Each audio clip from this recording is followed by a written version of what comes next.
D'abord, priorité sur les routes et les trottoirs. À la fois pour qu'ils soient non seulement convenables, mais qu'ils soient en très bon état.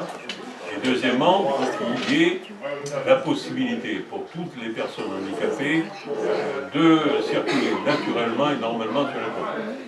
Ça veut dire qu'il faut bousculer là où on a mis des bacs qui empêchent le passage, il faudra les pousser.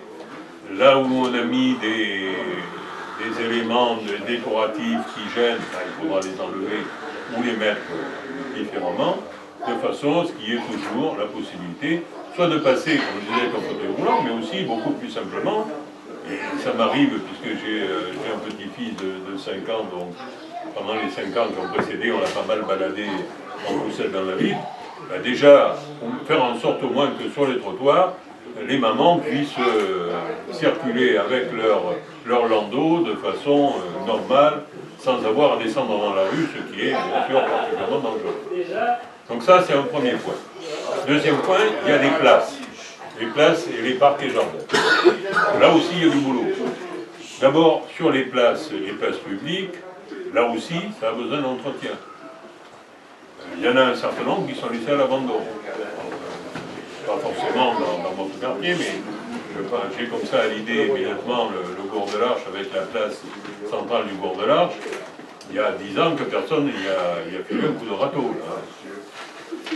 Donc, en plus c'est une place qui est très sympathique, bien arborée, donc très agréable à l'été. Là aussi, sur chacun des quartiers, on va mettre ce qu'on appelle des espaces intergénérationnels. Alors c'est un bien grand mot, ça veut dire quoi? Ça veut dire qu'on va faire des aménagements pour que les personnes âgées, retraitées, qui ont envie de passer un bon moment assis dans un parc ou dans un jardin, ils puissent le faire dans de bonnes conditions. C'est-à-dire avoir au moins des bancs aménagés ou des chaises et des tables aménagées sur lesquelles ils puissent s'asseoir.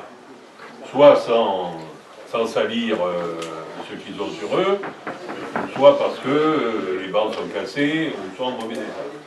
Donc tout ça, veiller à ce que les bancs et les aménagements dans les jardins soient de bonne qualité. Pour nettoyer un quartier. Sauf que, comme on a réduit le personnel, ben, ils ont des quartiers ou des secteurs de quartier qui sont trop grands, donc ils n'ont pas le temps de le nettoyer, ou alors il faut qu'ils y passent jour et nuit, et en plus ils ne sont pas assez nombreux. Résultat, on a une ville qui est moyennement propre, pour ne pas dire moyennement sale. Donc là encore, c'est quelque chose qui est facile de régler. Il suffit d'augmenter le corps des îlotiers, en avoir un peu plus, sans que ce soit quelque chose d'extraordinaire, mais au moins d'avoir suffisamment de gens pour nettoyer la ville et avoir des secteurs convenables, pas trop grands, pas trop petits non plus, mais adaptés de façon à ce que dans la journée, on puisse nettoyer dans de bonnes conditions le secteur et avoir une ville propre. Bon, ça passe par quelques moyens supplémentaires, c'est pas énorme, quand on sait qu'on a envoyé une centaine de personnes à l'agglomération, donc on aurait pu très bien en profiter pour augmenter encore des îlotiers et avoir une ville en bon état. Après, c'est une question de choix.